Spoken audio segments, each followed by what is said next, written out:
Caríssimos irmãos, boa noite, paz e fogo, tudo bem? Deus abençoe os irmãos, me perdoe aí pelo atraso, né? Eu tive que fazer uma mudança no link para poder fazer a transmissão aqui pelo Facebook, né? Acabou acontecendo alguns imprevistos aí com o meu aparelho, então nós tivemos que fazer acontecer de uma outra forma, de um outro jeito. Então já peço a você, por gentileza, que já confirme aí se o áudio está bom, para a gente partir direto para hoje para a transmissão. Hoje não teremos um tempo muito hábil para a gente fazer algumas observações, né, no começo. Boa noite, Valdete, seja muito bem-vinda. Que Deus abençoe nossa transmissão. Se possível, já confirme aí o áudio, se o áudio está bom, se você consegue me ouvir muito bem. Vá compartilhando aí essa transmissão com outras pessoas, criando aí as suas salas de vídeo aqui pelo Facebook, né? Lembrando que este vídeo estará também disponível no YouTube também, ok? Obrigado, Valdete, pelo retorno. Deus abençoe nossa transmissão. Irmãos, vamos lá? Pelo sinal da Santa Cruz, livrai-nos Deus, nosso Senhor, dos nossos inimigos espirituais e carnais, em nome do Pai, do Filho e do Espírito Santo. Amém. Que a cruz de Cristo se deite sobre mim, quem nela morreu responda por mim. Sangue justo caia sobre mim, os meus inimigos fujam de mim. Por tua proteção, a Mãe Pia, abençoai-nos, ó Virgem Maria.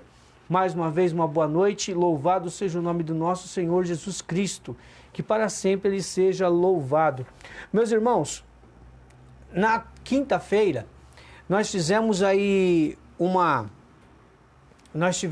a nossa transmissão e nós falamos aí sobre a necessidade, né, dos carismas sobre a igreja, né? Se a igreja precisava ou não dos carismas.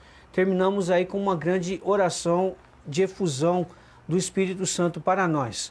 Então, hoje o livro nos apresenta onde vai acabar aí o capítulo, onde ele trabalha o Espírito Santo no Antigo Testamento, no Novo Testamento.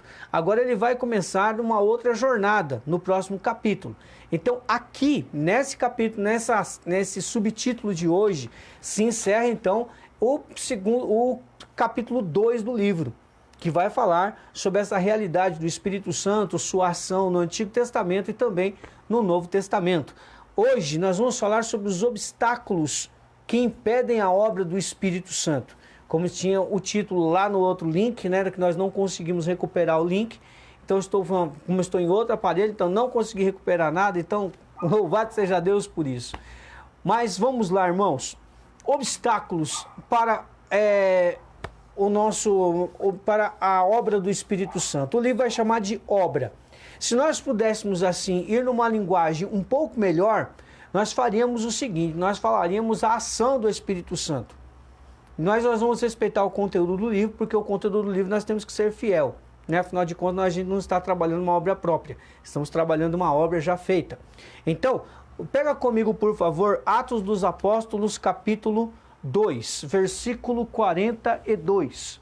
Atos 2, 42. Já conhecemos muito bem essa passagem, mas é a que Deus escolheu hoje para que nós trabalhássemos o livro, visto que o livro não dá, é um dos únicos capítulos ou subcapítulos que o livro não dá uma passagem bíblica citada, né? Existem mais um ou dois capítulos que também não tem uma passagem bíblica falada ou citada. Então pega aí Atos 2, 42 a 47, né? A minha tradução será a Bíblia do Peregrino.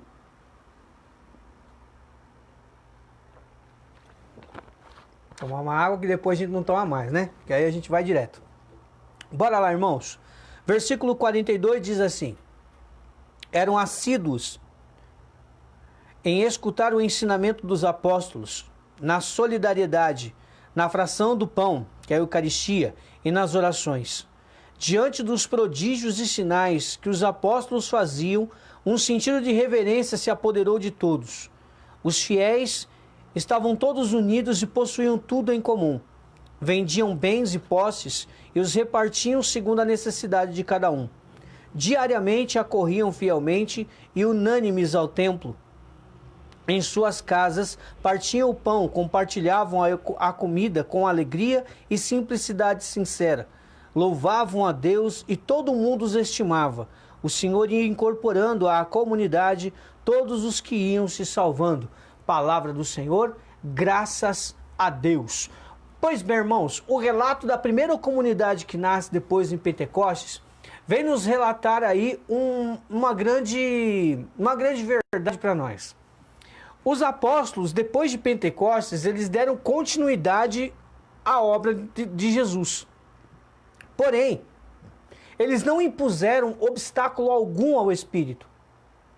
Então, por isso, eles continuavam fiéis à fração do pão, aos ensinamentos dos apóstolos. Então, a igreja começou a se consolidar. Por quê? Por causa desta ação do Espírito Santo, da obra do Espírito Santo, dentro dos apóstolos, por dentro, que transbordava em forma de testemunho, em forma de atos. Atos contundentes e concernentes àquilo que eles haviam experimentado em Pentecostes. Então, o que acontece? Os apóstolos, depois da experiência de Pentecostes, o que eles fazem? Eles começam então a transbordar a experiência que tiveram através de gestos concretos, como colocando tudo em comum, indo para o templo todos os dias eram unânimes na oração. Portanto, a oração deles não era um para o norte, um para o sul, um para o norte, não. Todos eles eram unânimes na oração e entre eles não tinha necessitados. Então tudo eles compartilhavam em comum, era a forma concreta de manifestar a experiência de Deus que eles haviam tido há pouco tempo atrás. Então não há dúvida aqui que eles não impuseram nenhum obstáculo ao Espírito Santo, eles foram completamente abertos. Exatamente o contrário daquilo que o livro vai nos apresentar hoje. Eu fiz questão de apresentar o lado aberto dos apóstolos para que nós trabalhássemos os obstáculos que nos fecham para essa experiência. Irmãos, pasmem, o livro fala de realidades que são muitíssimo atuais, que apesar de ter sido escrito, como eu tenho lembrado nas transmissões, em 1997, na sua primeira edição, portanto há 23 anos atrás, o livro é muito atual. O livro é muito atual, ele é muito pontual naquilo que ele vai nos dizer hoje, principalmente hoje. Uma das poucas partes do livro, onde teremos aí algumas coisas assim que vão nos atingir em cheio. Eu digo nos atingir porque eu preciso me incluir no meio, né? Eu não sou melhor nem pior do que ninguém. Não esqueça de compartilhar o vídeo para outras pessoas que você acha que precisam também ouvir ou assistir esta transmissão. Ok, irmãos? Então vamos lá. A primeira coisa que o livro vai nos dizer, irmãos, vai nos dizer que... primeiro na passagem ainda, eu gostaria de frisar uma coisa aqui na passagem.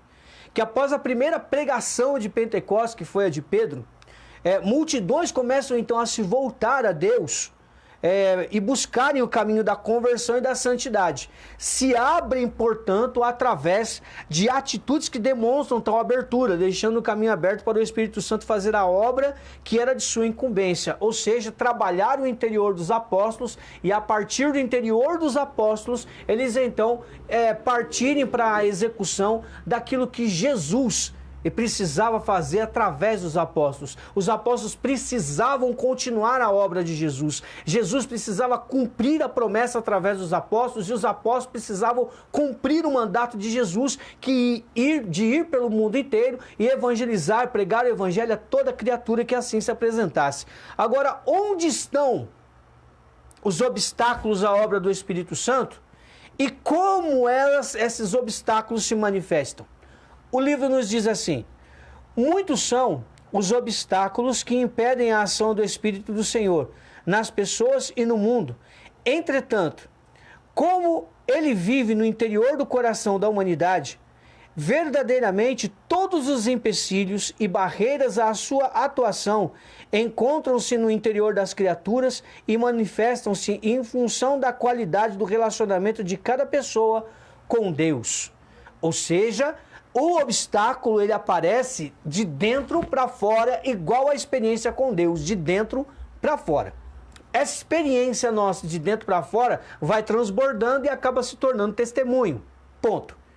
Porém, a medida do nosso relacionamento com Deus vai determinar o que vai acontecer então dali para frente. Se o meu relacionamento com Deus, ele começa a ser danificado, eu começo a cair no relaxamento espiritual, eu começo a cair no ativismo dentro de alguma comunidade ou dentro de um trabalho pastoral, se eu começo então a trocar os eventos, as prioridades, os compromissos por outras coisas, devido a cansaço, devido a cobrança, irmãos, nós começamos a decair no nosso relacionamento com Deus. Dificilmente uma alma se mantém assim. Então, o nosso relacionamento com Deus ele precisa ser constante, porque senão nós damos vazão a começar a esfriar. É o tal do esfriamento, é o que tem acontecido hoje, atualmente. As pessoas fazem uma experiência com Deus num evento, num encontro, num grupo de oração, não interessa. Fazem uma experiência com Deus a partir do batismo no Espírito Santo, e aí dura 1 mês a pessoa está na graça, 2 meses a pessoa está na graça, 3 meses a pessoa está se mantendo, 4 meses a pessoa está fazendo um esforço para se manter, 5 meses começa a fraquejar por causa da cobrança, 6 meses essa pessoa já passa a relaxar na vida espiritual, 7 meses a pessoa começa a não querer mais ir para os eventos, não pega na Bíblia, não pega no terço, não tem mais vida espiritual, não tem mais momento de oração, a pessoa começa a relaxar na conduta. E o que acontece a partir daí? Ela começa a ter um distanciamento do seu relacionamento pessoal com Deus. O que vai acontecer? Ela vai enfraquecer na fé. Enfraquecendo da fé, ela vai começar a querer sair da presença de Deus. Saindo da presença de Deus, ela vai começar a se tornar meio que alheia, vai dar contra-testemunho. A partir daí, ela passa então a um distanciamento e nasce então dentro dela um obstáculo que era maior do que aquele anterior, né? Porque quando nós fazemos uma experiência e nós caímos nesse relaxamento espiritual, começa a nascer vários obstáculos, porque agora nós conhecemos alguma coisa. Nós já começamos a entender algumas coisas em Deus, já passamos a ter passos em Deus, e aí, irmãos, nós começamos a levantar obstáculos dentro de nós. Esses obstáculos passam a crescer e ficar mais resistentes, na medida em que eu como posso falar, adiando o meu retorno para Deus. Porque esse obstáculo ele vai crescendo, nós vamos ficando mais cascudos, vamos ficando mais resistentes à graça de Deus. E com certeza você já deve ter visto as pessoas que nós consideramos aí dinossauros, que a gente vai falar alguma coisa, não, mas isso aí eu já vi, não, mas eu já fiz muito por isso, por aquilo, por aquele movimento, eu já preguei muito isso, eu já fui em muito seminário, eu já fiz muita formação, daquele tempo da renovação, era assim, assado, eu fiz tudo, participava de tudo, fui nos congressos, etc e tal, e agora eu não quero mais, eu não preciso mais ir porque eu já fui. Obstáculo. Quanta contribuição esse povo poderia dar e não dá. Obstáculo. Orgulho espiritual. Soberba. E começa também a entrar na negligência, porque já não reza mais como rezava antes, não lê a Bíblia como rezava antes, pode até ler a Bíblia de vez em quando, mas já não tem aquele relacionamento com a palavra de Deus, com certeza já não participa dos sacramentos, já não tem uma vida sacramental tão ativa quanto. E outra, a pessoa passa a ter assim, mas eu não vou rezar hoje não, que eu estou cansado, Deus me entende. Hoje eu não vou para a missa porque Deus entende, Deus é misericordioso. Começamos a colocar a misericórdia de Deus como desculpa para não praticar mais a religião.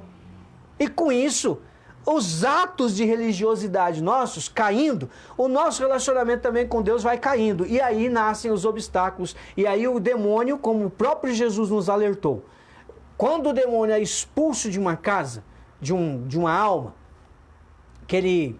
a alma está ali talvez oprimida, e aí vem e acontece aquela experiência com Deus e há uma libertação daquela alma. O demônio é expulso, a casa fica limpa. Porém, quando nós baixamos a guarda e as portas dessa casa, que é o ser humano, se tornam desguarnecidas, o diabo vem, um dos espíritos imundos, um demônio vem, percebe a casa vazia, desguarnecida, traz mais 7 com ele, já não é mais 1, são 8. E aí o obstáculo é maior, a resistência é maior, e aí a gente vê gente dando desculpas para não voltar para a igreja, criticando movimentos, criticando pastorais, criticando padres, religiosos, comunidades de vida e aliança, e aí nasce uma resistência, um obstáculo para a ação do Espírito Santo. O Espírito Santo não consegue mais executar a obra que havia começado naquela alma. e para. São Paulo vai dizer na carta aos Filipenses que nós somos uma obra inacabada nas mãos de Deus. A cada momento da nossa vida, Deus está formando, Ele está realizando a obra em nós. Então nós não somos uma obra terminada. Quando Deus vai acabar isso? Quando chegar o nosso último suspiro. Então aí Deus pode ou não terminar a obra em nós na medida em que nós deixarmos que Ele faça essa obra em nós. Somos uma obra inacabada. E nós precisamos reconhecer isso. Reconhecendo isso, nós começamos a ser um pouco mais dóceis. Agora, se nós não deixarmos Deus trabalhar, Deus vai respeitar. Porque Ele é um cavalheiro. Ele é Deus. Ele não é cão de guarda. Ele não é carrasco.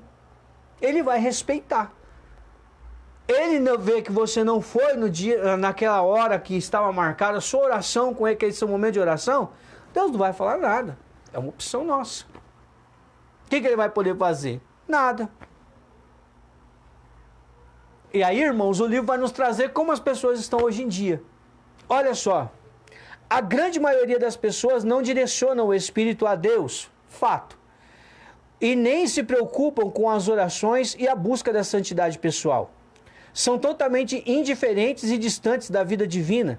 São fechadas às manifestações espirituais, revelando um coração empedernido e frio. Evidentemente, já fizeram a escolha, porque com este procedimento jamais o Espírito Santo estimulará os carismas nessas pessoas.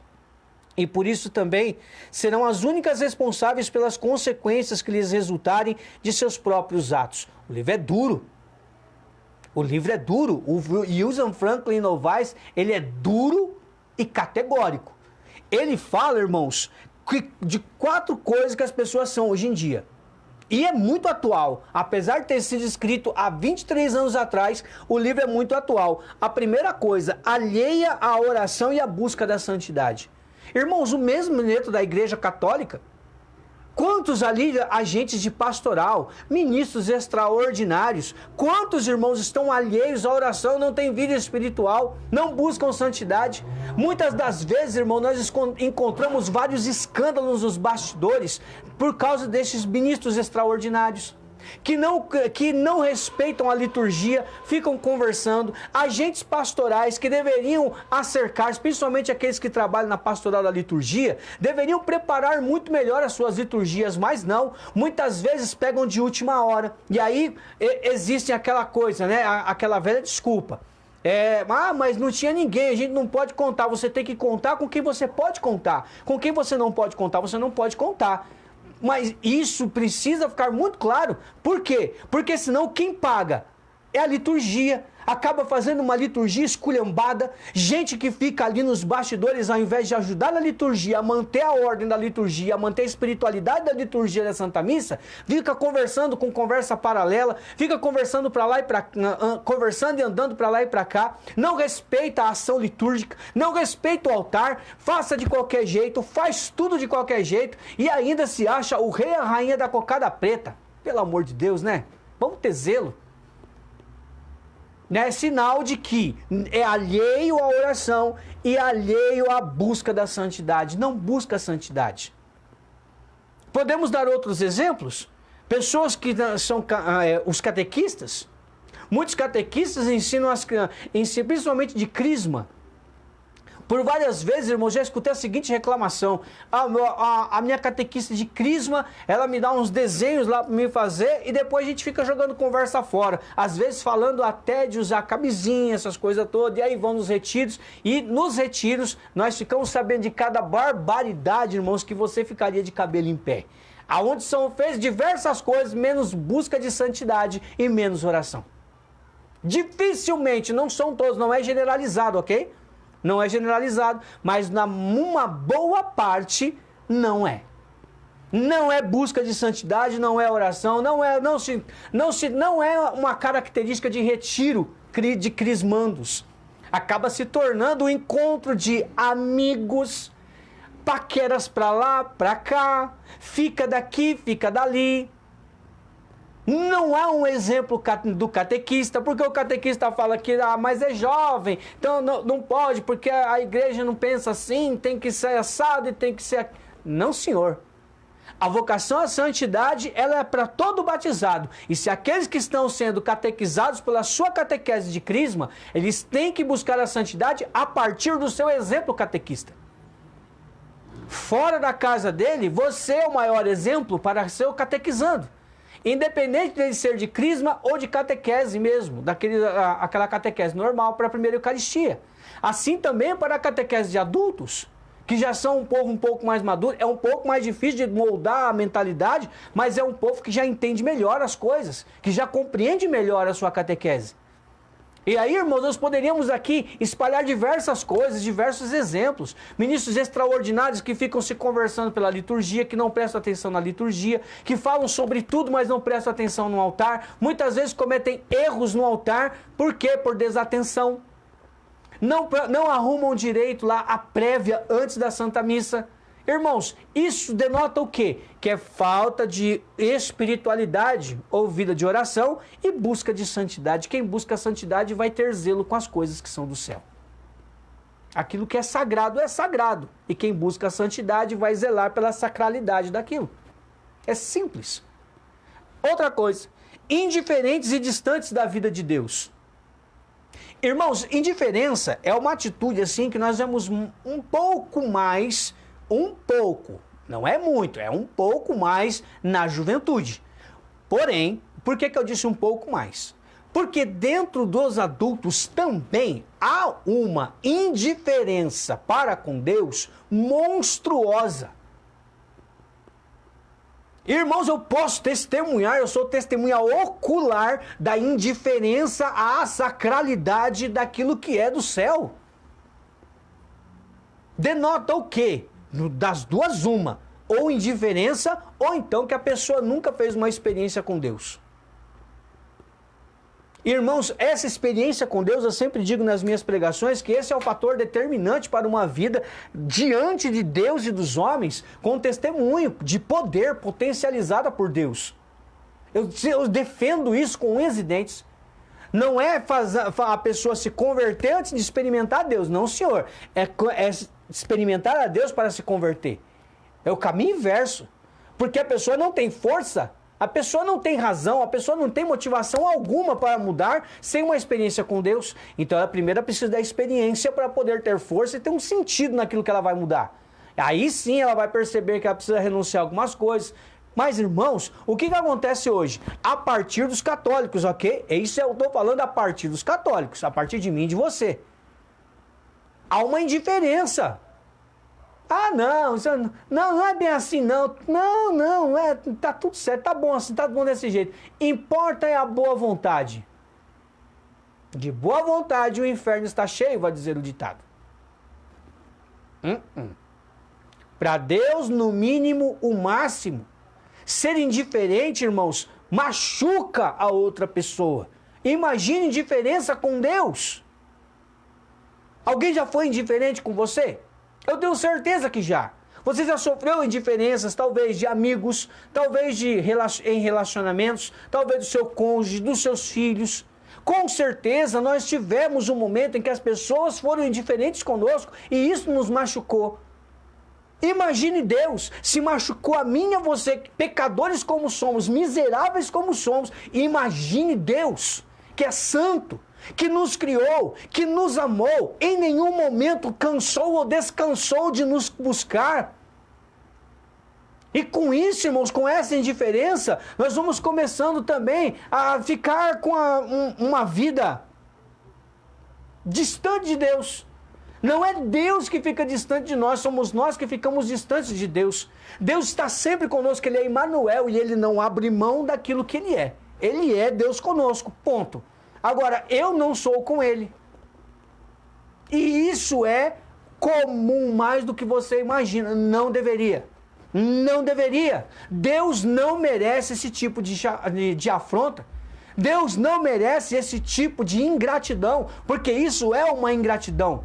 Deus nunca deixou de amar, Deus nunca deixou de tocar, Deus nunca deixou de restaurar, Deus nunca nos abandonou no meio do caminho, sempre esteve conosco, nos defendeu, nos protegeu, deu anjos para nós, deu santos para nós, deu a igreja para nós, deu sacramentos para nós, e nós não conseguimos ser pontuais com Deus. Pelo menos dentro da nossa limitação, nos empenharmos mais, nós passamos a ser indiferentes, não estamos nem aí com a santidade, não queremos nem saber da Sagrada Escritura, não respeitamos aquilo que é sagrado dentro da igreja, fazemos e acontecemos e que Deus vai nos perdoar e está tudo certo que ninguém vai para o inferno. Vai!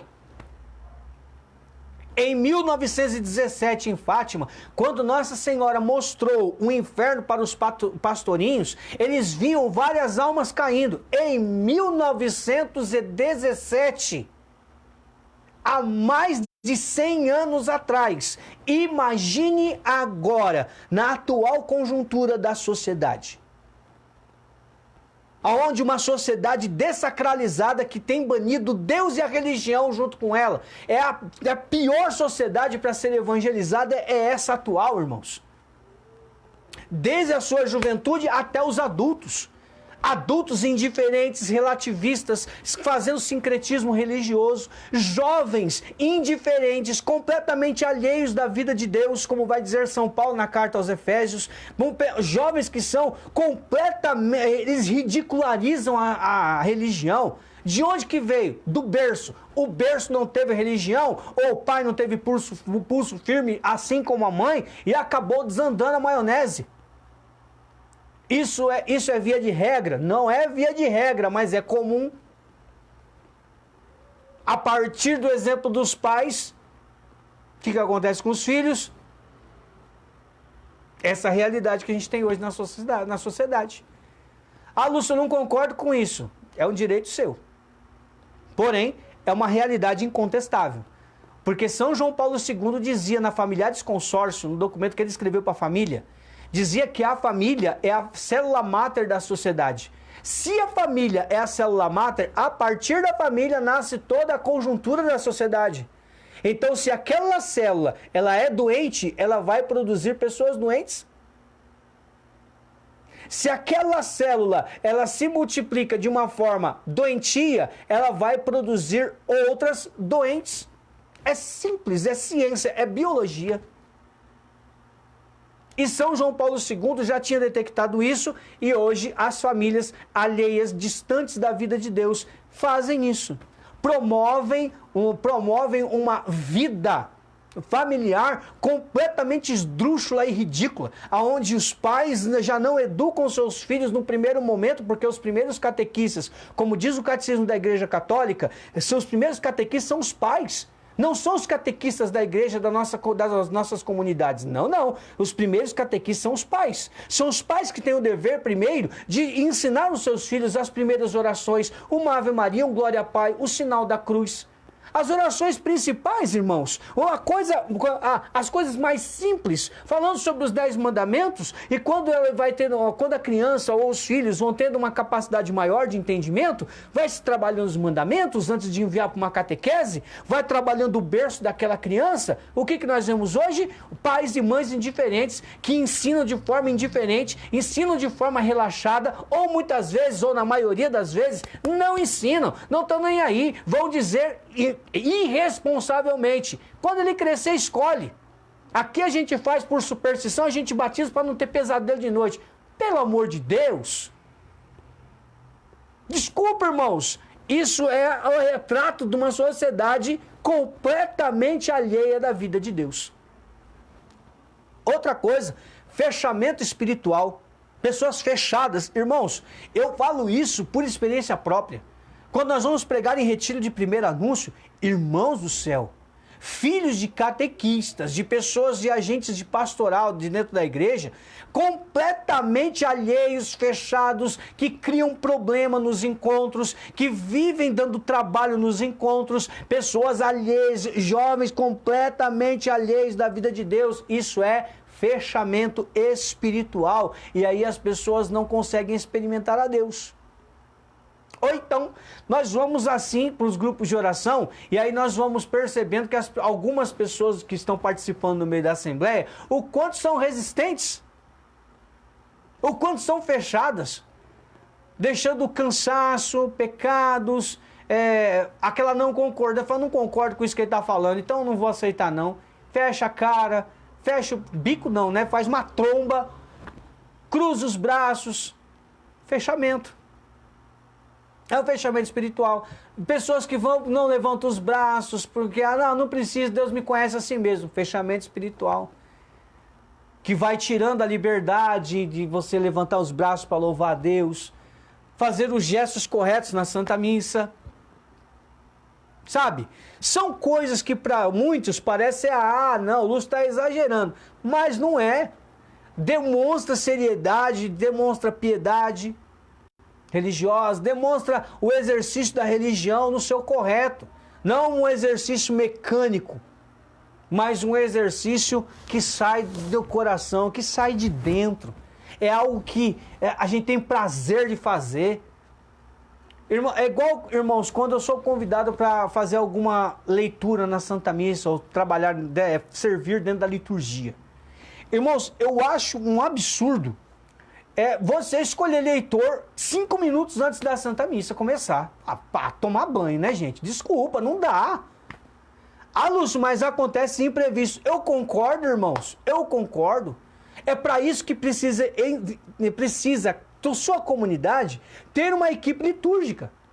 A pastoral da liturgia. Para que existe a pastoral da liturgia? Para evitar esse tipo de imprevisto.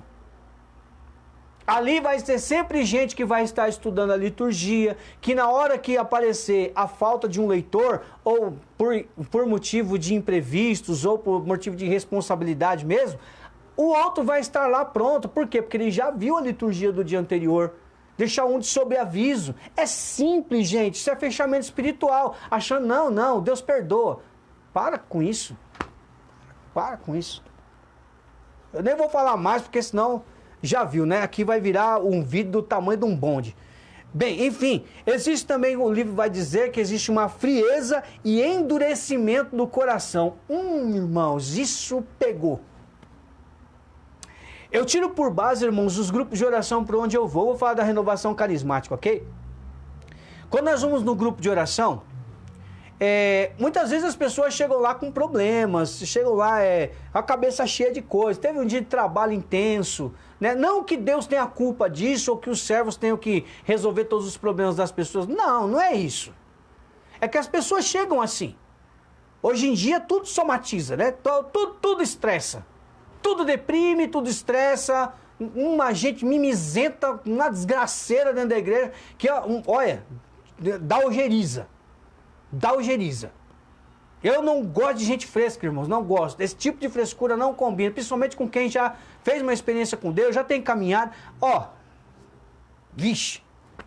Então tudo deprime, tudo entristece, tudo chateia, tudo isso, tudo aquilo. É uma jujubice fresca, lascada, horrível, ridícula. E aí, irmãos, as pessoas que vêm para o grupo de oração, elas vêm ali buscar algo para a vida delas. No interior delas, elas querem Deus. Mas, na verdade, muitas vezes elas estão buscando paz, tranquilidade. Estão esperando algo, mas nem elas sabem. Na verdade, elas querem Deus.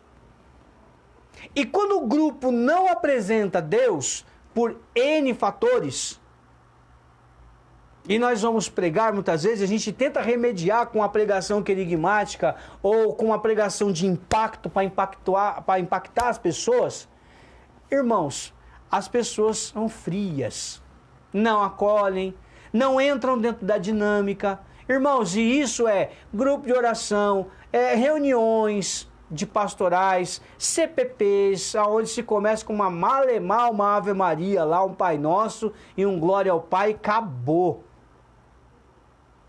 Culpa de quem? Do sacerdote que não é espiritual? Isso não cabe a mim, não é da minha alçada considerar isso. Mas se você é uma pessoa espiritual, você vai contagiar o ambiente. É simples. Por quê? Porque o Espírito Santo contagia. E aí o calor vai derretendo o gelo. Aí a frieza do coração, aquele endurecimento vai amolecendo. Um dia um pouco mais, um dia outro um pouco mais. É assim, estratégia. Se não dá para atropelar de uma vez, você vai com estratégia, vai aos poucos, vai comendo pelas beiradas. Poxa, vamos ter zelo, no mínimo para Deus, o máximo, gente, no mínimo. As pessoas merecem experimentar a Deus e cabe a quem conduz grupos de oração, reuniões, eventos. Elas são as escolhidas de Deus para trabalharem em Deus a abertura desses corações, o aquecimento dos corações. Não é entrar em êxtase sozinho, é envolver a Assembleia. Muitas vezes o erro é de quem anima, porque não envolve, ele experimenta sozinho, não envolve quem está na Assembleia. Gente, é errado isso. Você está lá a serviço e não para ser visto. Bença. Então você tem que proporcionar o que você está experimentando ali na frente, você tem que transbordar a experiência para o outro. É assim que funciona. Por que tem um monte de gente fria e indiferente com Deus, ou mesmo com o coração endurecido? Por causa disso. Porque vão nos grupos e o que elas saem falando? Sempre a mesma coisa. É assim que elas falam. De novo, aquele fulano cantou aquela música. De novo, aquele pregador falou aquela pregação, daquele jeito, daquela determinada forma. Pegou no pé, só deu cajado, não anunciou, não fez batismo no Espírito Santo. Irmãos, vira rotina. Deus não é rotina, Deus é novidade sempre nova.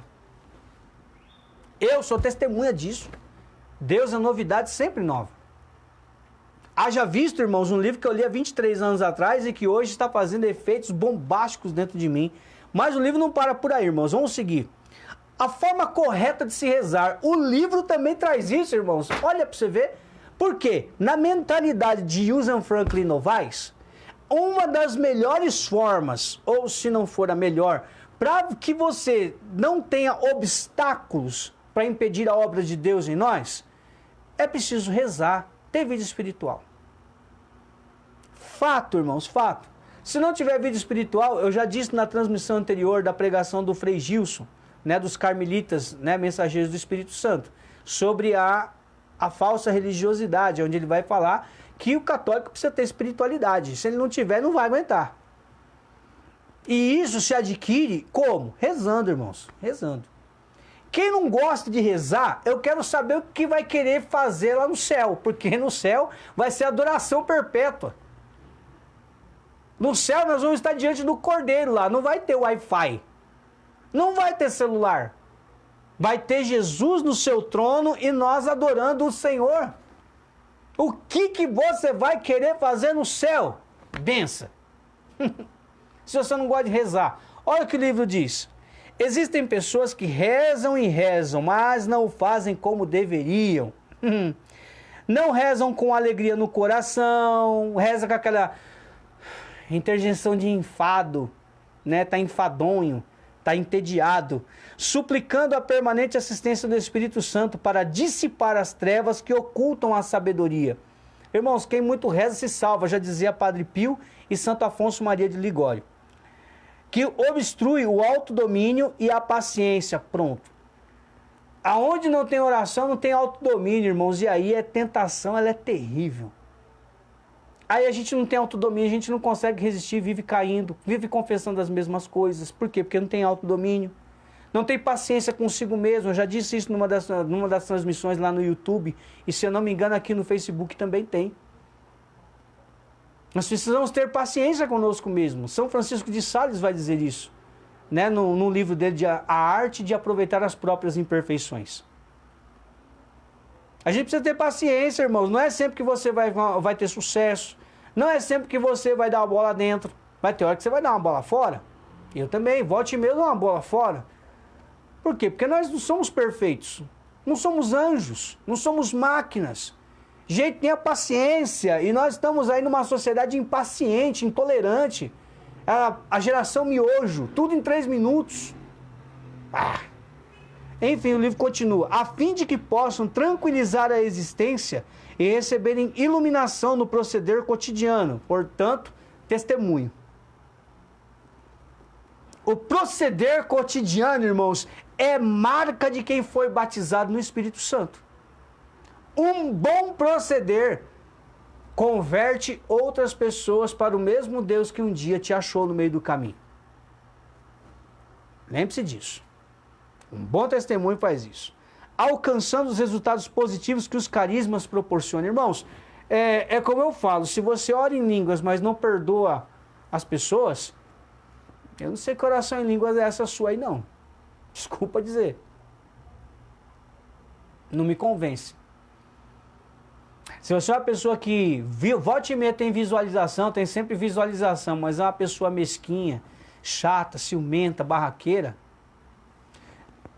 você não tem crédito comigo, Antônio Lúcio, tá bom? Eu não tenho crédito com essas pessoas. Por quê, Antônio Lúcio? Porque quando nós fazemos em Deus, Deus também faz em nós. Deus transforma alguma coisa lá, não é possível. Deus não é impotente. Ele só é impotente quando a gente não deixa ele fazer nada.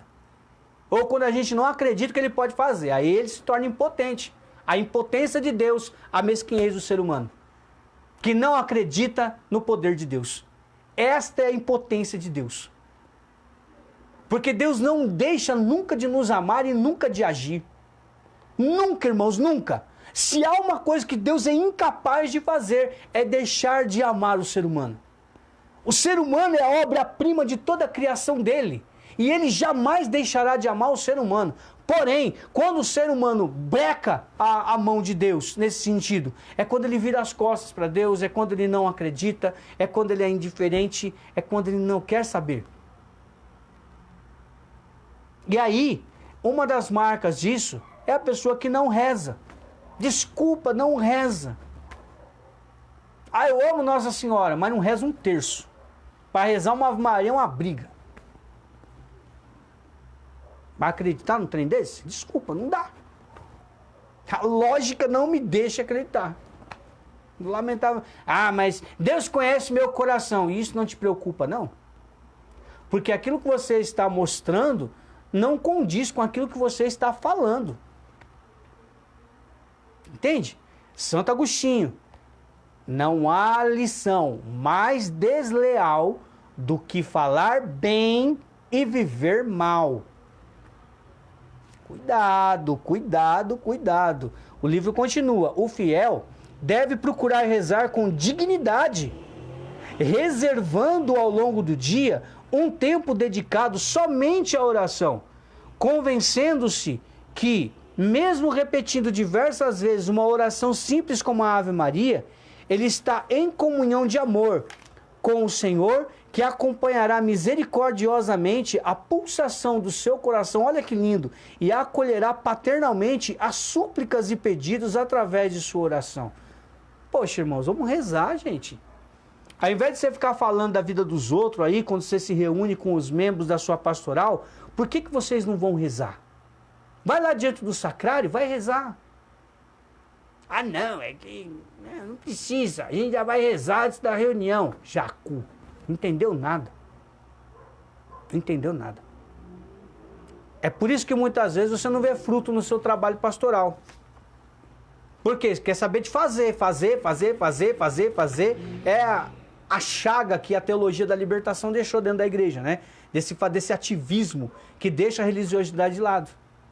A experiência fica para segundo, terceiro, quarto, quinto, 10º plano. E aí tem que fazer, tem que libertar socialmente. Teologia da libertação. É a chaga da teologia da libertação. Tem gente que não gosta que se fale isso. Eu falo. Eu falo. Pois bem, o livro vai nos dizer assim, irmãos. Qual é a consequência de rezar mal? Ou não rezar? Não rezando corretamente, cerceiam os fiéis a liberdade operacional do Paráclito. Que trem é esse? Que linguagem é essa? Irmãos, liberdade. Deus é livre para operar, operacional. É a forma dele operar do Paráclito. Nós começamos a cercear, nós começamos a minar a liberdade. Se eu não rezo da forma correta, né, com dignidade, com alegria, com espontaneidade junto a Deus, com liberdade diante de Deus, de coração aberto, porque a oração que Deus escuta é aquela que se dobra diante da vontade dele. Não é aquela que eu faço fazendo Deus se dobrar diante de mim. é aquela que eu faço quando eu me dobro diante de Deus. A minha oração se sujeita à vontade de Deus. Como aconteceu com Jesus. Jesus, no Horto das Oliveiras, ele faz uma oração pessoal. Pai, se possível, tira de mim esse cálice, mas contanto que não se faça a minha, mas a tua vontade. Irmãos, Jesus, sendo filho de Deus, portanto Deus, ele se dobra, a vontade humana de Jesus se dobra diante da vontade divina do Pai. Nos dando exemplo que a nossa oração, para ser eficaz, ela tem que se dobrar diante de Deus. E diz o livro, não rezando corretamente, cerceiam a liberdade operacional. Então, se nós não rezamos direito, como é que o Espírito Santo vai agir? Vai ter cabimento? Não vai. Ah, mas aí, por misericórdia, Deus age.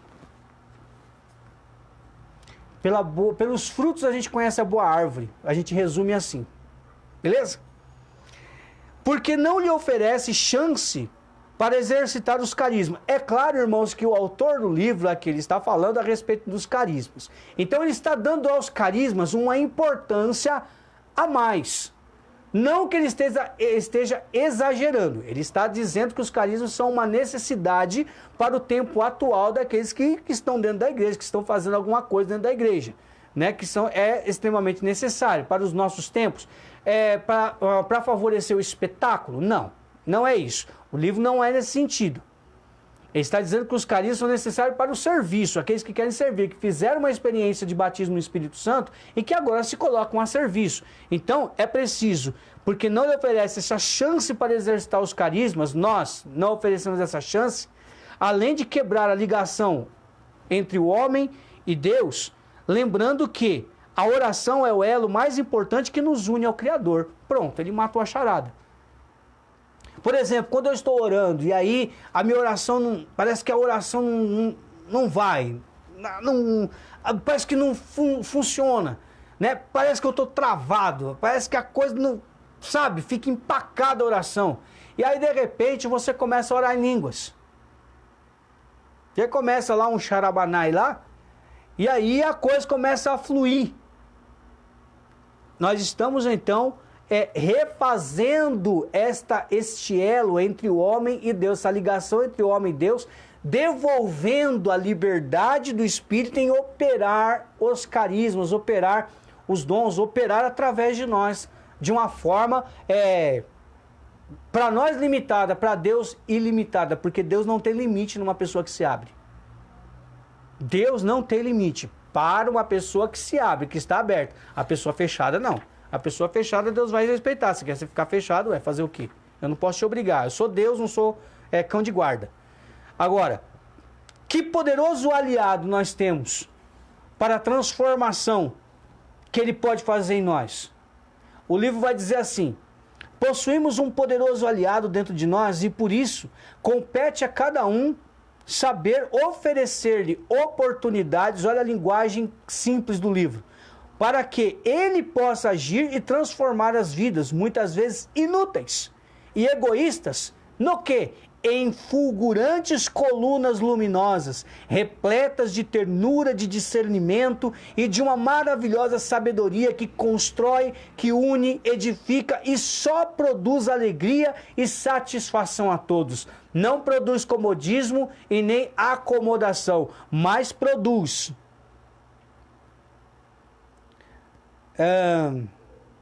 uma vida fulgurante, colunas luminosas que estão ali, referências, repletas de ternura, que não são aquelas pessoas grossas, mal-humoradas, bicudas que nós encontramos muitas vezes nas nossas comunidades aí.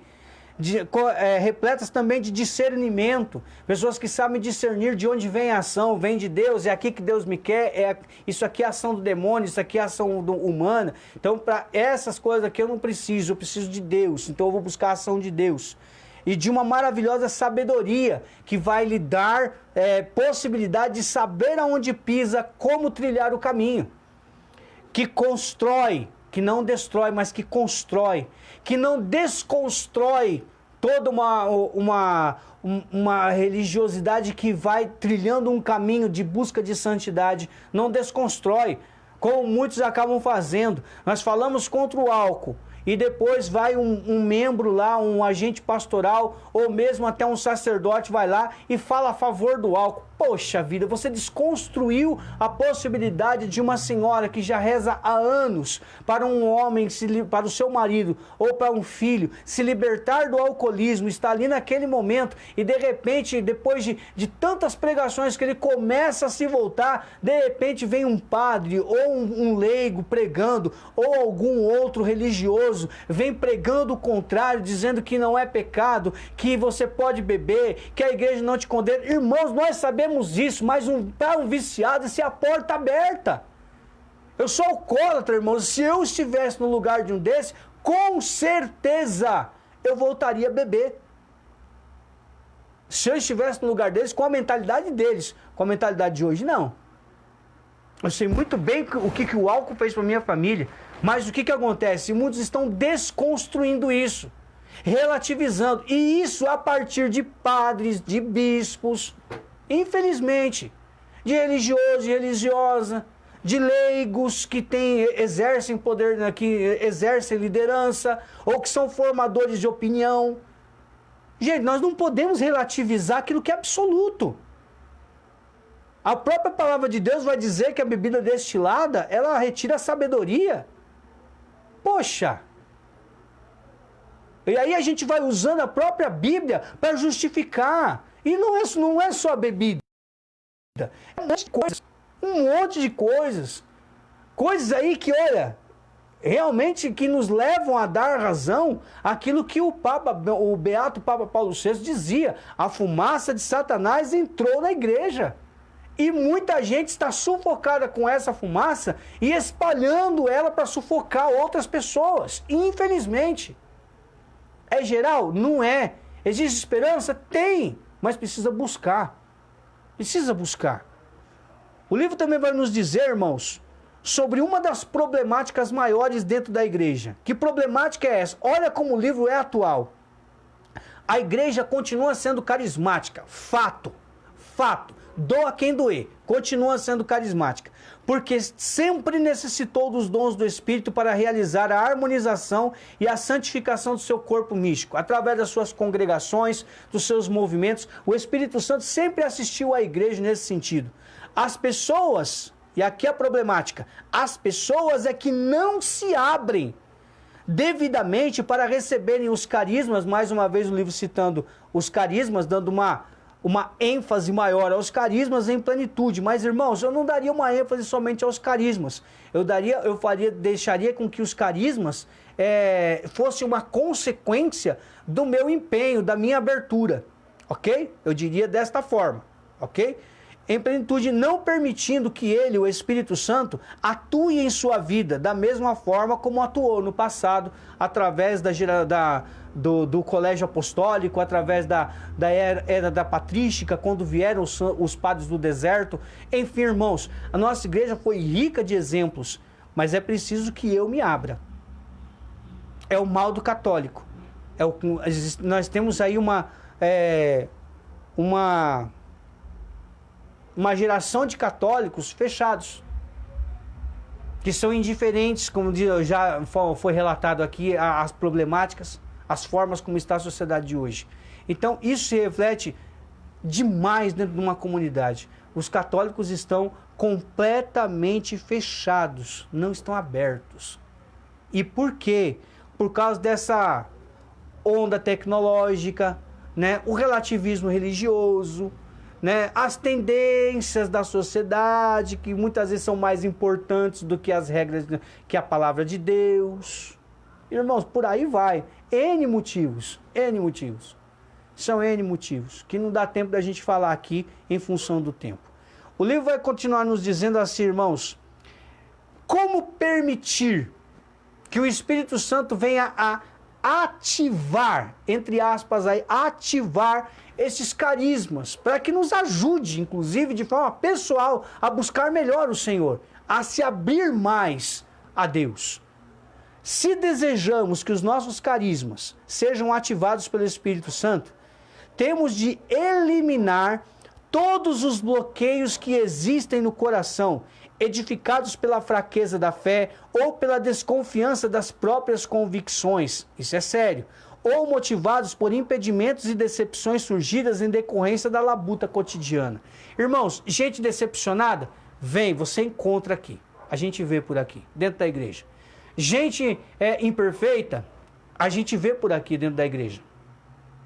Não tem como você pretender uma igreja perfeita. Qualquer denominação, seita, não vai ter alguém perfeito lá. E dentro da igreja católica não tem gente perfeita. Você entra de forma imperfeita e Deus, através da sua igreja, vai te aperfeiçoando. Se isso não acontece, tem problema aí no meio. E o problema não é com Deus, é comigo e é com você. Santa Madre Teresa de Calcutá. Se tivesse algo, madre, para mudar na igreja, o que a senhora mudaria? Ela vira para a repórter e diz: a mim, a começar eu mesma. A igreja não precisa de nenhum de nós, irmãos. Somos nós que precisamos dela. Somos nós que precisamos dela. E muitas vezes, irmãos, a gente decepciona sim. Eu já me decepcionei demais com um montão de gente, mas um mundaréu de gente. Muita gente me decepcionou, mas as decepções não podem falar mais alto, porque Deus nunca me decepcionou. E eu sirvo a Deus e não aos homens que me decepcionaram. Amigos, supostos amigos, que falaram mal pelas minhas costas. Nossa Senhora, não faltou isso. Em 20 anos de ministério, não faltou isso, gente. Mas eu não sirvo a eles, eu sirvo a Deus. Quantas pessoas da minha família já disseram coisas terríveis contra mim? Irmãos, eu não sirvo as pessoas da minha família, eu sirvo a Deus. E o próprio Deus foi derrubando essas coisas aos poucos. Provando que a palavra de Jesus é verdadeira. Como sempre é, como sempre foi. Quando vocês forem levados aos tribunais, ainda que seja um tribunal caseiro, não vos preocupeis com o que tereis de falar, pois o próprio Espírito vos inspirará as palavras. Irmãos, nós não precisamos de defesa quando a gente caminha na retidão. É simples. Luz significa então que você já se santificou, você está um top de santidade. Pelo contrário, eu luto. É luta, gente, é luta. É luta todo dia. Ah, Luz, mas ninguém é perfeito. Eu sei, talvez eu seja o mais imperfeito no meio dessa história toda. Porém, eu não posso deixar de buscar a perfeição do Cristo que um dia me libertou. Essa é a perfeição que eu preciso buscar. Não são as decepções das pessoas ou os meus pecados que podem me fazer olhar para trás e desanimar. Não são as decepções, a desconfiança das minhas próprias convicções, quando eu acabo caindo e aí eu não me dou mais valor. Eu estou desconfiando das minhas convicções que eu tinha de outrora. Não, irmãos. Eu não sirvo as minhas quedas, eu sirvo ao Deus que me faz levantar e não cair mais. É diferente. É diferente. Eu não sirvo as pessoas que falam contra o meu ministério. É o problema delas com Deus, não é comigo. Eu não sirvo a elas. Eu sirvo a Deus que me põe para pregar, que me levantou e me chamou para esse ministério. Eu não sirvo as pessoas que muitas vezes não entendem aquilo que eu falo, escrevo, prego. Não. Não, eu sirvo a Deus, gente. A Deus, irmãos. Quando eu vou para a missa, eu não fico de olho no erro das pessoas. Eu acabo vendo um erro ou outro, mas eu tenho que ver o altar. É lá que está o meu Senhor. É lá que está o santo sacrifício. É lá que eu tenho que me mirar. Não é na vida dos outros, na conversa dos outros. A gente acaba tendo ouvido, a gente acaba ouvindo. Mas isso não significa que a gente tem que ficar prestando atenção nisso. Foco. Foco. Quem ensina isso? O Espírito Santo, irmãos. Ele te dá foco. Eu não tenho que prestar atenção na lambança que estão fazendo ao meu lado na Santa Missa. Eu tenho que prestar atenção no altar, onde está o santo sacrifício do meu Deus. É ali, irmãos. Isso se chama maturidade, irmãos. Isso se chama maturidade. E graças a Deus, Deus está me permitindo experimentar um primeiro passo de maturidade. Onde eu posso testemunhar isso para vocês. Eu posso testemunhar isso para vocês. Irmãos, não fale comigo dentro de uma Santa Missa, que você pode tomar uma olhada mortífera a você. Não, irmão, não é a hora de conversar. Nem a paz de Jesus lá, que o Papa já foi tirado isso aí, não precisa fazer mais. Não tem por que fazer, o Papa Francisco já tirou, pediu, orientou que não se fizessem mais. Para quê? Para não tirar a atenção do Senhor que está no altar consagrado. Por quê? Porque vira bagunça. Parece que católico é meio bagunceiro, né? Não pode dar uma possibilidade que já começa a fazer furdúncio. Não é assim, irmão. Santa Missa não é lugar da bagunça. Para bagunça, você tem lugar apropriado para fazer. Se bem que não deveria, mas tem lugar apropriado para fazer. Na igreja, na Santa Missa, não. Desculpa, não. Não é casa da mãe Joana e nem tampouco a casa da bagunça, da baderna. Casa de Deus. Lembre-se do que Jesus falou. Esta casa é casa de Deus. Lembre-se disso. Agora, como permitir então? Eu preciso desejar que Deus me dê os carismas. Desejar que Deus me tome. Eu tenho o Espírito Santo, mas eu preciso permitir que Deus também me tenha. Me possua. Me tome por inteiro.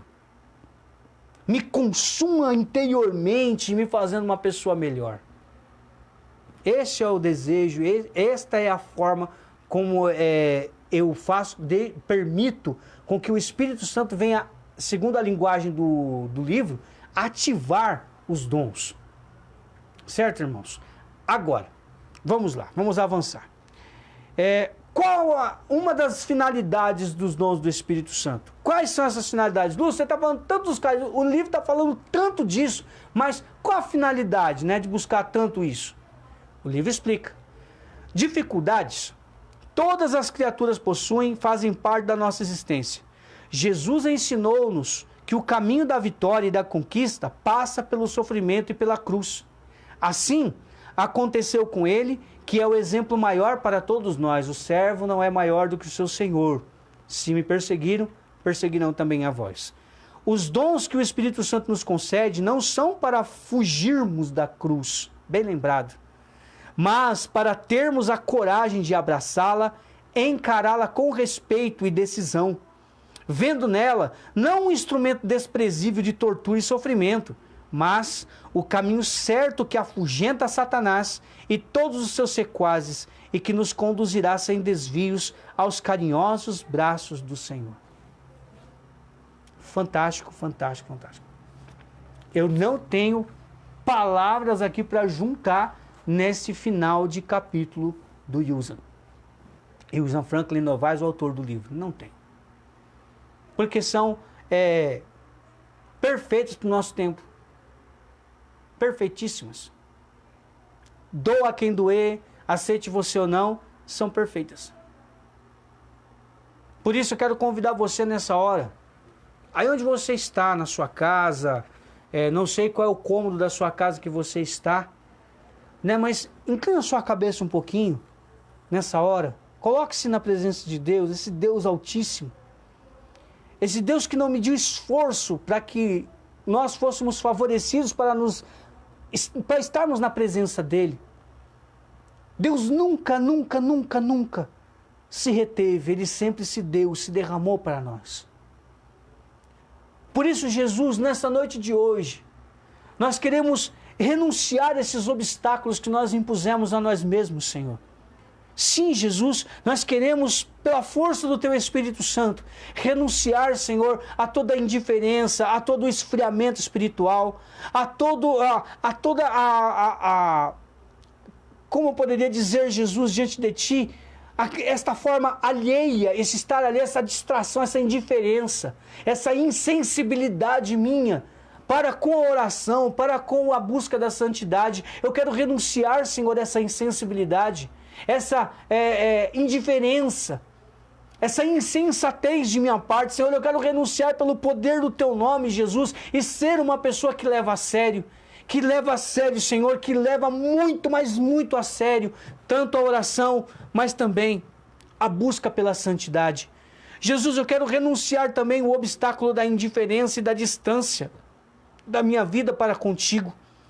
Às vezes que eu fiquei distante, Senhor, que eu busquei as outras coisas ao invés de buscar a Tua presença, que eu busquei a tentação ao invés de buscar a Tua presença, que eu busquei, Senhor, a tecnologia ao invés de buscar a Tua presença, que eu busquei outras formas de Te buscar e não fui buscar no lugar certo. Eu fui indiferente, Senhor, e eu comecei a me distanciar, eu comecei a dar atenção maior às pessoas, às minhas necessidades pessoais, às minhas carências físicas e emocionais, a meus problemas familiares, pessoais e profissionais, e não dei conta, Senhor, não fui assim contundente, não prestei atenção na minha vida contigo. Eu quero renunciar a essas consequências nessa hora, Senhor, para me abrir a uma vida melhor e mais próxima de Ti. Quero também renunciar, Senhor, a todo o fechamento espiritual, aonde eu não aceitei, Senhor, pessoas me corrigindo, e as consequências foram terríveis, Senhor, porque eu passei a desconfiar das lideranças, eu passei a desconfiar de padres, de freiras, de pessoas religiosas, de fundadores de comunidades de vida e aliança. Eu passei a desconfiar das pessoas e passei a descreditá-las, Senhor, passei a cair em descrédito com tudo. Eu comecei a desacreditar de tudo e de todos. Eu passei a ser uma pessoa fechada, magoada, empedernida, Senhor, machucada, completamente fechada, Senhor, para a espiritualidade, com fechamento, Senhor, com pensamentos, meu Senhor, ridículos, achando que a Bíblia não podia ser acreditada de tal forma, que não poderia ser levada desta forma, que poderia ter exceções à regra. Não, Senhor, não existem exceções às suas regras, não existem, Senhor. Me coloca de novo de forma aberta, Espírito Santo, porque eu renunciei em nome de Jesus a todo fechamento espiritual, quer ter sido ele forjado ou sido produzido, gerado dentro de mim por mágoas, ressentimentos. Eu estou renunciando isso nessa hora, Jesus. Eu não quero mais isso para a minha vida. Eu quero ser uma pessoa aberta à ação do Teu Espírito em mim, à obra do Teu Espírito em mim, Senhor. Eu não sou assim. O Senhor não me criou para ser uma pessoa fechada. O Senhor me criou para ser uma pessoa aberta ao Espírito Santo, a toda a ação do Espírito Santo em mim, para mim e através de mim, Senhor. Eu também renuncio, Jesus, pelo poder do Seu nome, na força do Espírito Santo, a toda frieza e endurecimento do meu coração, pelas situações da minha casa, pelas situações dentro e fora da igreja, pelas situações profissionais pelas quais eu passei, pelas circunstâncias que eu vivi, Senhor, que não me favoreceram para uma espiritualidade e acabaram, Senhor, me fazendo uma pessoa fria. As decepções, frustrações dentro da igreja, sonhos que foram frustrados e rompidos durante a minha vida profissional, ou mesmo a minha vida de serviço dentro da igreja, onde eu sonhava de forma pastoral para a igreja, de forma carismática até, Senhor, para render frutos para determinado movimento ou pastoral, e ali, Senhor, de forma repentina, uma das pessoas de forma imatura acabou corrigindo, acabou podando na hora errada, acabou me sendo ríspido e eu acabei me esfriando, Senhor, deixando de lado projetos,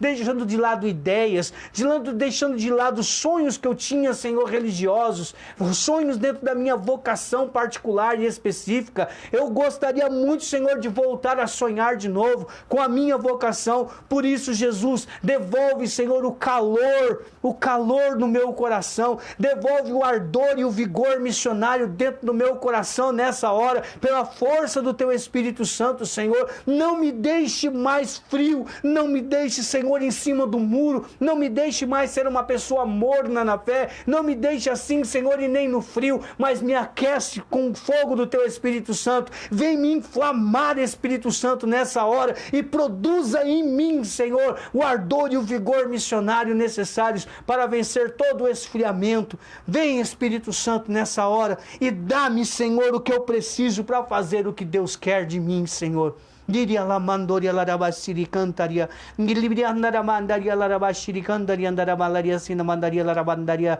Toda poda familiar, Senhor, por descrédito da minha família acerca do meu caminho de conversão. Vem, Senhor, nessa hora, arrancar essa mornidão minha em função desta vida familiar, dessa problemática familiar na minha casa, Senhor. Que isso seja, Senhor, uma mola propulsora para que eu cresça em testemunho, Senhor. Para que eu cresça na espiritualidade, na oração, na penitência, Senhor, para vencer a impetuosidade dos meus atos, para vencer, Senhor, a impulsividade, Senhor, dos meus atos, mesmo diante da minha família, Jesus. Vem, Espírito Santo, nessa hora, afogueia, Senhor, afogueia de novo, Senhor, o chamado que o Senhor me fez, quer para pregar, quer para interceder, quer para orar por cura e libertação, quer para ser um homem, uma mulher, dentro da política, dentro do parâmetro de Deus, e não dentro do parâmetro político atual. Não, Senhor, que eu seja uma pessoa que faz a diferença, dentro e fora da política. Se eu sou um político, estou assistindo agora, Senhor, batiza-me com teu Espírito Santo nessa hora, a fim de eu exercer, Senhor, a política dentro da sua essência, em favor dos menos favorecidos, e combata, Senhor, toda a injustiça lá dentro, porque foi isso que o Senhor fez.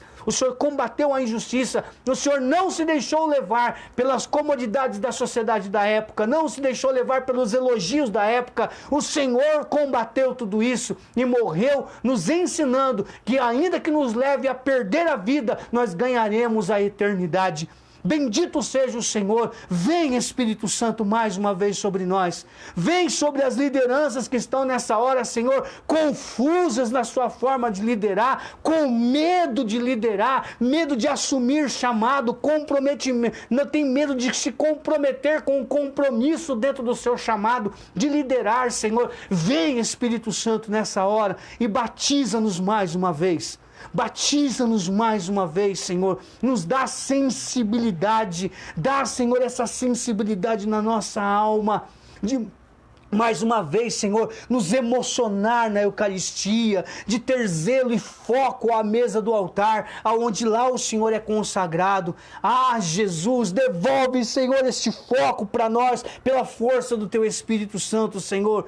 Nos devolve esse zelo ardoroso pela liturgia, pelas coisas santas, o zelo, o respeito pelas coisas santas, Senhor, por aquilo que é sagrado, e a nossa vida, Senhor, é algo sagrado, a nossa vida é sagrada, e o Senhor nos deu para vivê-la em Ti, Senhor, em forma de gratidão.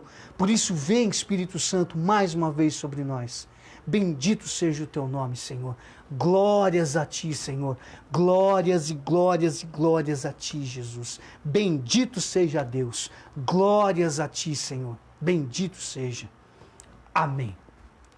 Louvado seja o nome do nosso Senhor Jesus Cristo, que para sempre Ele seja louvado. Irmãos, por mim a gente ficaria a noite inteira rezando e a gente não se cansa, porque Deus, louvado seja o nome do nosso Senhor Jesus Cristo. Independente da circunstância, mantenha seu foco, mantenha a espiritualidade e não deixe Deus passar pelos seus dedos. Se agarre nele, gruda nele e aprenda com ele. E não deixe ninguém fazer com que você duvide de que Deus é capaz de agir através de você. Deus abençoe você, sua vida, seu sábado, seu final de semana. Temos aí um feriado pela frente, aproveite seu feriado. Se for possível a sua viagem, vá viajar também, não há problema nenhum nisso, mas faça com sabedoria e não deixe de participar da Santa Missa. Tudo isso foi falado, mas sem missa nossa semana será sem graças, portanto será desgraçada. Então não permita que a sua semana seja desgraçada. Vá para a Santa Missa amanhã, a nossa Santa Missa Dominical. Aos que participaram hoje, graças a Deus, permaneça na graça de Deus, seja aí realmente um instrumento de Deus na vida das pessoas através da Eucaristia que você comungou hoje. Ok? Deus abençoe sua noite, seu descanso. Boa noite, Andréia. Boa noite, Valdete. A todos que estiveram online conosco, acompanharam, rezaram conosco, tiveram paciência com esse miserável pregador até agora. terça-feira nós teremos um outro encontro, em nome de Jesus, se assim Deus nos permitir, aqui pelo Facebook novamente, tá bom? Para facilitar para algumas pessoas, né? Mas o vídeo do Facebook também estará disponível no YouTube, ok? Que você possa multiplicar a graça. Se você acha que deve multiplicar esta pregação para alguém, compartilhe, né? Faça chegar aonde nós não podemos chegar nesse tempo pandêmico ainda. Calma, tá acabando, tá chegando ao final. Deus está interrompendo mais uma vez e agindo com o seu braço forte sobre a humanidade. Então tenha paciência, se você é do grupo de risco, fique em casa. Quando for sair por extrema necessidade, use máscara, faça a sua parte. As pessoas não estão fazendo a parte delas, problema delas, faça você a sua, eu vou fazer a minha. Hoje saí pela manhã, máscara, sem tirar a máscara. Vamos fazer a nossa parte, tá bom? Ainda que você não acredite em nada disso, eu também desconfio em alguns pontos, mas façamos a nossa parte. As outras pessoas que estão no grupo de risco e que têm convívio conosco merecem o nosso respeito, o nosso zelo e caridade para com a saúde delas. Nós não podemos ser um cavalo de Troia do Covid-19. Então, faça a sua parte, tá bom? Deus abençoe e até terça-feira, se Deus quiser, nós vamos falar sobre o Espírito Santo e Nossa Senhora. Não perca, 5 horas da tarde na terça-feira. Deus abençoe sua vida e até terça-feira, se Deus assim nos permitir.